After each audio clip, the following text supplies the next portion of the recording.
Offering हम जब मना रहे हैं, तो मेरा सौभाग्य है कि परम पूज्य गोपाल कृष्ण महाराज जी के गुणगान में कुछ शब्द कहने का मौका मिल रहा है।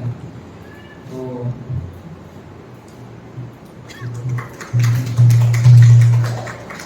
हालांकि मेरी कोई योग्यता नहीं है और फिर भी एक औपचारिकता है, इसके लिए मैं महाराज जी की प्रशंसा में कुछ शब्द कहना चाहता हूँ। एक बार एक व्यक्ति ने महाराज जी से पूछा कि महाराज जी आपके कितने डिसाइपल्स हैं। कुछ साल पहले की बात है। तो महाराज जी ने कहा कि 4, 5, 8, 10। उन्होंने कहा क्या बात कर रहे हैं महाराज जी, आपकी डिसाइपल्स तो बहुत सारे हैं, एक एक दीक्षा में 150, 200 आपके बहुत डिसाइपल्स हैं। कितने डिसाइपल्स हैं? 5, 10, 15, 20 ज़्यादा है। उन्होंने फिर से पूछा महाराज जी इतने सारे लोग जो दीक्षा लेते हैं, फिर मैंने बोला वो तो फॉलोअर्स हैं, लेकिन डिसाइपल्स तो 5-10 ही हैं। मतलब वो लोग मुझसे जुड़े तो जरूर हैं, लेकिन वास्तविक रूप से शिष्यत्व उन्होंने अभी तक स्वीकार नहीं किया है। तो असली शिष्य तो केवल 5, 10, 15, 20 है। महाराज जी कह रहे थे कि केवल गुरु को स्वीकार कर लेने से कोई व्यक्ति डिसाइपल नहीं बन जाता। तो आज हमने जितने वीडियो ऑफरिंग्स सुने, महाराज जी का लेक्चर सुना और मैं भी रिफ्लेक्ट कर रहा था और मोहन लोचन प्रभु जी ने भी व्यास का महत्व बताया, तो सब में निकल करके एक ही बात आती है कि असली शिष्य बनना कितना महत्वपूर्ण है और असली शिष्य कौन है। हालांकि कहने के लिए बहुत सारी बातें हैं, लेकिन समय की सीमा को देखते हुए मैं 5-7 मिनट में अपने वक्तव्य को संबोधित करने का प्रयास करूँगा।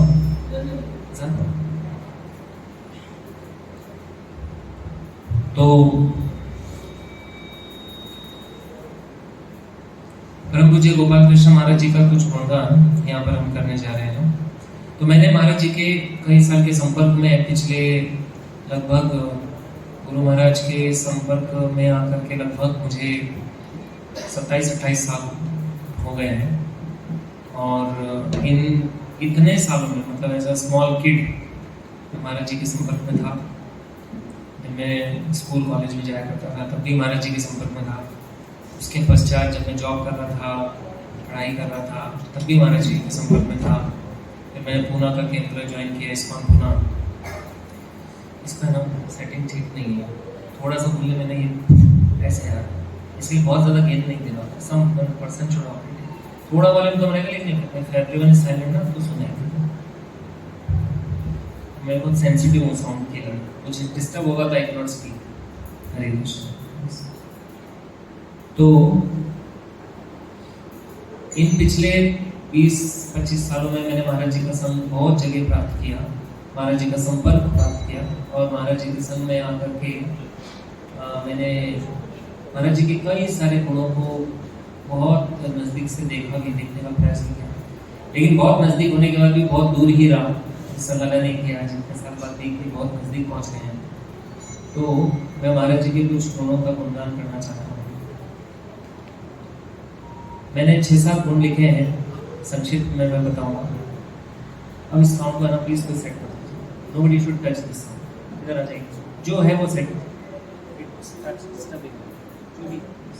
व्हाटएवर एक बार सेट कर दीजिए। Very sensitive.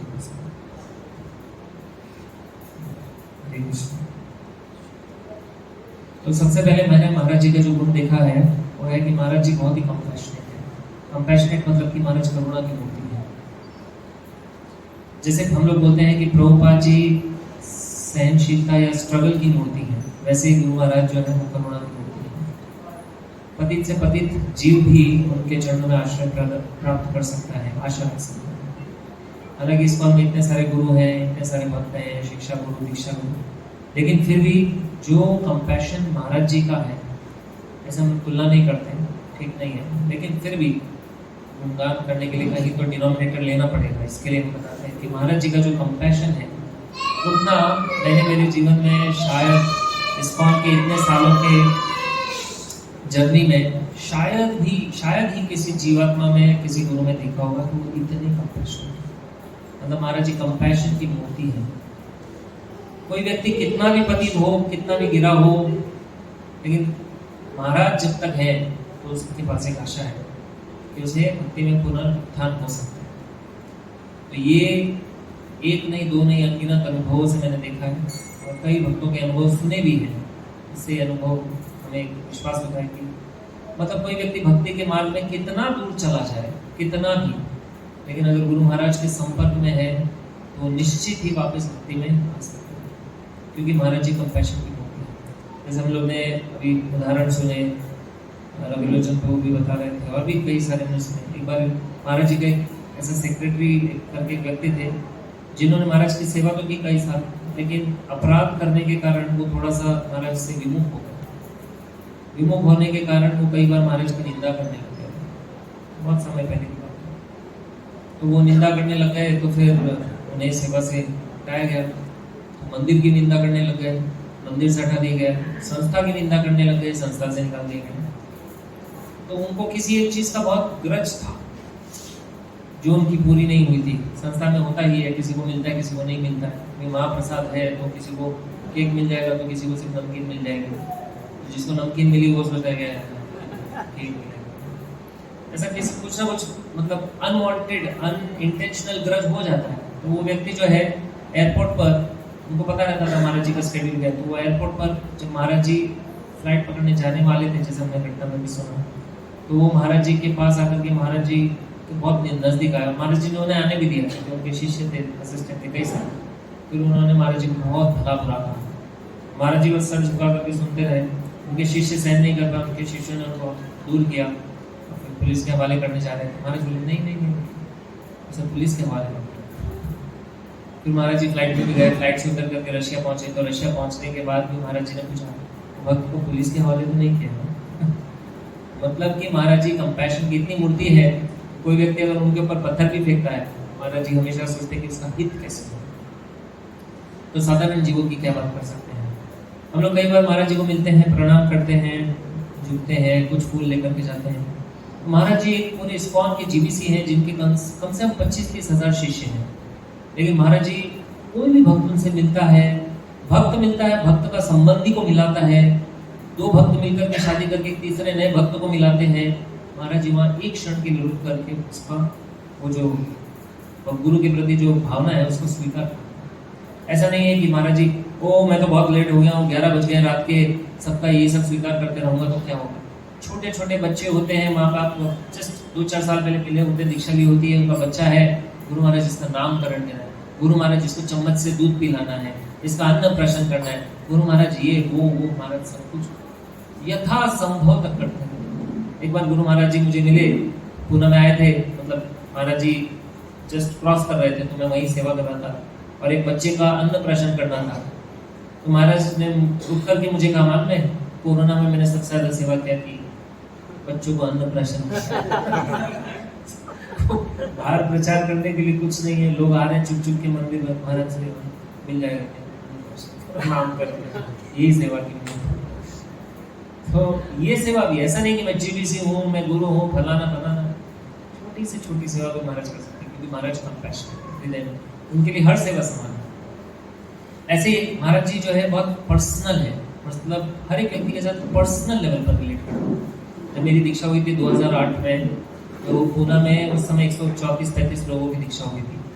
तो उसमें दीक्षा के समय सबका लीगल नेम पढ़ा जाता है, दीक्षित नाम दिया जाता है, माला दी जाती है और सब कुछ। और फिर 150 लोगों की दीक्षा के बाद किसको क्या, खुद को व्यक्ति को भी अपना नाम याद नहीं।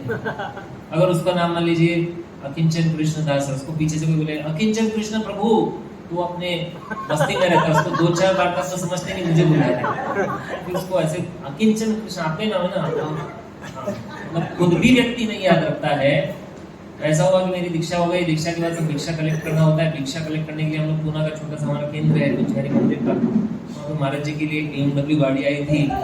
सुबह सुबह का दीक्षा का प्रोग्राम था, 8 बजे से चालू हो गया और 9, 10, 11 तक समाप्त हो गया। सबको दीक्षा हो गई, माला मिल गई, सब लोग अपना अपना भिक्षा कलेक्ट कर रहे थे। संडे का दिन था, सारे लोग जो है उसी प्रांगण में पसरे हुए थे, सबने वही हरिनाम चद्दर, सबने वही शेवन हेड, सब लोग मतलब सिमिलर दिख रहे थे। रोक करके देखना पड़ेगा पहचानने के लिए, अच्छा ये है। उसमें महाराज की BMW गाड़ी थी जो कि टेम्पल ऑफ महाराज की तो नहीं थी, किसी एक डोनर की आई थी सेवा के लिए। तो वो गाड़ी मंदिर हॉल के बाहर खड़ी थी और मैं गाड़ी के बोनेट के पास खड़ा था और गाड़ी जो है मंदिर से एग्जिट करने के लिए तैयार थी, क्योंकि महाराज जी को वॉक में जाना था, जो कि महाराज का नियम है।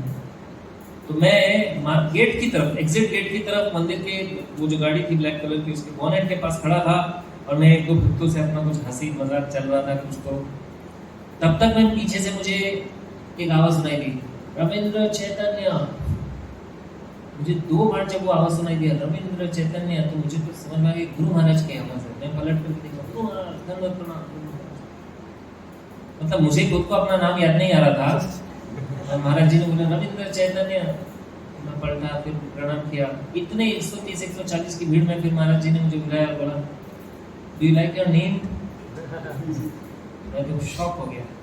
मतलब महाराज जी को इतने सारे लोगों में फर्स्ट इनिशिएशन में फर्स्ट टाइम मैं भी महाराज को ना गया। ये महाराज जी का बड़ा ही विशेष गुण है, हर एक व्यक्ति के साथ पर्सनल है महाराज जी। यही तो एक गुण है जो सभी भक्तों को बहुत ज्यादा आकर्षित करता है। तो महाराज जी के जो लेक्चर्स होते हैं, आप 10-20 लेक्चर सुन लेंगे तो आपको समझ में आ जाएगा जनरली किसी लेक्चर में महाराज क्या बोलेंगे, है ना।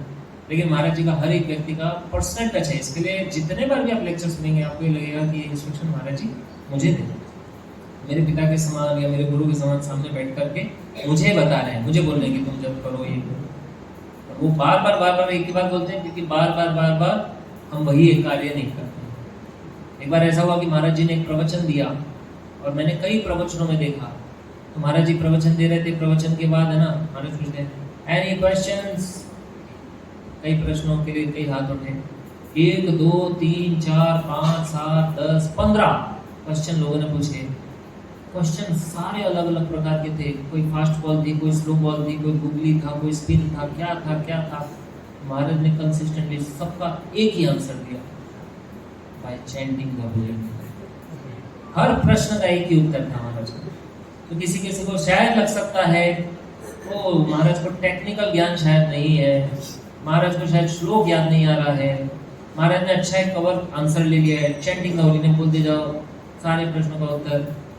ऐसा बिल्कुल नहीं है। एक लेक्चर नहीं, 2 नहीं, कई लेक्चरों में मैंने देखा तो मुझे समझ में आया कि ये ऐसी बात नहीं है। बात यह है कि महाराज जी का पूर्ण विश्वास है कि only by chanting the holy name ये सारी समस्या जो है उसका निवारण हो सकता है। महाराज उस रूट को देख रहे हैं, इस कारण से महाराज जी जो है उत्तर देख रहे हैं।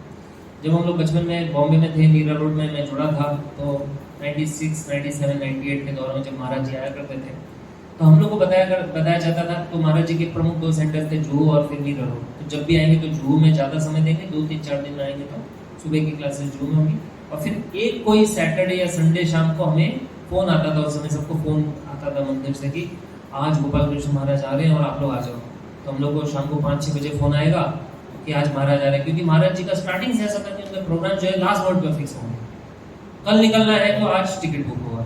कई बार पहले टिकट कितने सारे बुक हो गए, कैंसिल हो गए, बुक हो गए, कैंसिल हो गए, मतलब सर्टेनिटी नहीं है। तो कई बार हम लोग फ्रस्ट्रेट हो जाते थे, क्या है इतना सब बड़ा व्यवस्था, सर्टेन रहना चाहिए ना, पक्का रहना चाहिए। बाद में हमें हमारे इस प्रश्न का उत्तर मिला कि ऐसा क्यों सर्टेन नहीं होता है, क्योंकि हम लोग 24 घंटे में 2 घंटे का काम भी नहीं करते और महाराज 24 घंटे में 48 घंटे का काम करते हैं। इसके लिए उनके लिए सर्टेन नहीं हो पाता है कि वो कल कहाँ रहेंगे। तो जब मीरा रोड में महाराज जी का आने का होता था तो हमको बताया जाता था कि गौर आरती में आ जाइए, उसके बाद बस महाराज जी गौर आरती करेंगे, फिर प्रवचन देंगे, फिर सब लोग प्रसाद लेकर के जाना है, ठीक है। तो हम लोग ऐसे सज धज करके आ गए गौर आरती में, और 7 बजे से गौर आरती भी हो गई। महाराज आए क्या नहीं आए, आने वाले हैं, जोर से कीर्तन चल रहा है, गौर आरती खत्म, शंख बज गया खत्म, फिर नरसिंह आरती चालू हुई। नरसिंह आरती भी आज महाराज आने वाले तो पूरा एक्सटेंडेड नरसिंह आरती, 3 बार एक ही चीज गाया जाता है, गौकर कमल 8 बज गई, गौर आरती खत्म, नरसिंह आरती खत्म। नरसिंह आरती गाने वाला भी थक गया, फिर एक को बिठाया उसने, कीर्तन करो, प्रेसिडेंट बोले कीर्तन करो, तो कीर्तन करना चालू किया उसने। तो जब 8:45 तक घड़ी देख रहा है और कीर्तन करते करते वो भी थक गया। पहले तो उसके साथ जुड़े थे 20-25 लोग जो आरती के अवशेष थे, धीरे धीरे वो लोग भी जाने लगे, 3 लोग बच गए, सब बाहर के प्रांगण में घूम रहे इधर उधर। कई लोग गेट पर है और इसमें कोई भी मैनेजर नहीं दिख रहा है, सबके सब गायब हैं, क्योंकि सब लोग उनको पकड़ करके ये प्रश्न पूछ रहे हैं महाराज कब आना, ये प्रश्न से मुंह छुपाते हैं वो लोग इधर उधर, कोई रूम में, कोई बाथरूम में, कोई ऑफिस में, कहाँ पर सब चुप करके बैठा। और कुछ 2-4 लोग जो है गेट पर है, आने वाले हैं, निकले हैं निकले हैं कब निकले, कहाँ से निकले, आज रास्ते में ही है, कितने देर में पहुंचेगा, आ ही गए, थोड़ी देर में पहुंच रहे हैं। बस वो लाल गाड़ी आने वाली है, वो देखो, तो लाल गाड़ी महाराज जी के बाद एक मारुति 1000 या मारुति एस्टीम उस समय रेड कलर की गाड़ी हुआ।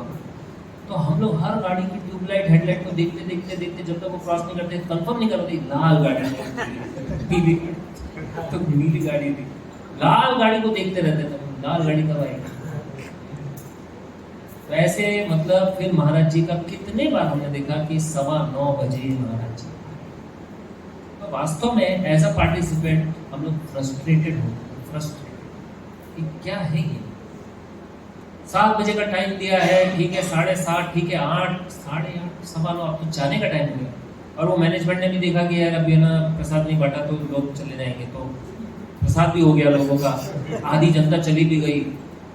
अब महाराज जी 9:15 बजे, और 9:15 बजे आकर के ऑल्टर भी खुला रखा गया, स्पेशली महाराज जी आ जाए, फोन पे बातचीत करते, उस समय मोबाइल नहीं था, तो जो निकलने का टाइम है बस वही लास्ट अपडेट है, उसके बाद कोई अपडेट ही नहीं, सीधा पहुंचेंगे वही नेक्स्ट पता पड़ेगा।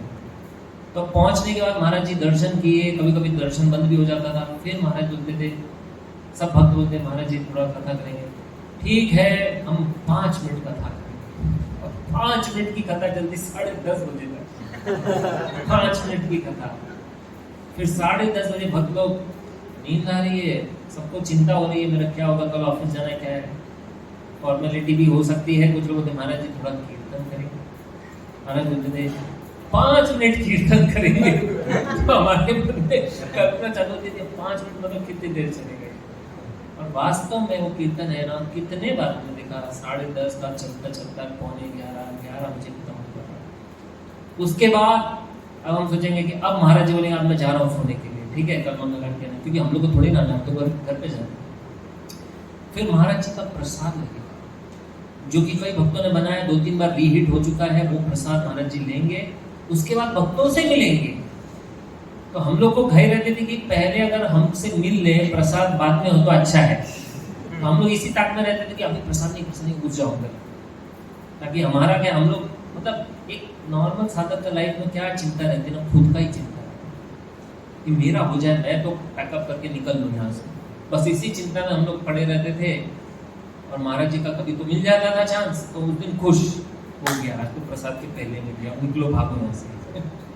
महाराज जी प्रसाद लेंगे, उसके बाद पहले प्रेसिडेंट मैनेजमेंट से मिलेंगे, इससे मिलेंगे, उससे मिलेंगे, और ऐसे करते करते 11:30-12 बजे तक। मतलब मैं ये बता रहा हूँ कि इतना सब एक्सटेंडिंग नेचर जो है महाराज बहुत ही अपार है। उसके बाद महाराज रेस्ट करेंगे, तो ऐसा नहीं कि अगले दिन गायब, जैसे कि अपने कई प्रवचनों में सुना, अगले दिन मंगल आरती करते महाराज जी की जो बोलने में जो मतलब जो त्रुटि एक प्रकार की जो हम वैसे गुरु में तो त्रुटि नहीं, जो एक मतलब दिखता है बोलने में महाराज जी के, तो इसी कारण है कि महाराज ने अपनी लाइफ में बहुत एक्सटेंड किया, बहुत ज़्यादा एक्सटेंड किया, रेस्ट नहीं लिया।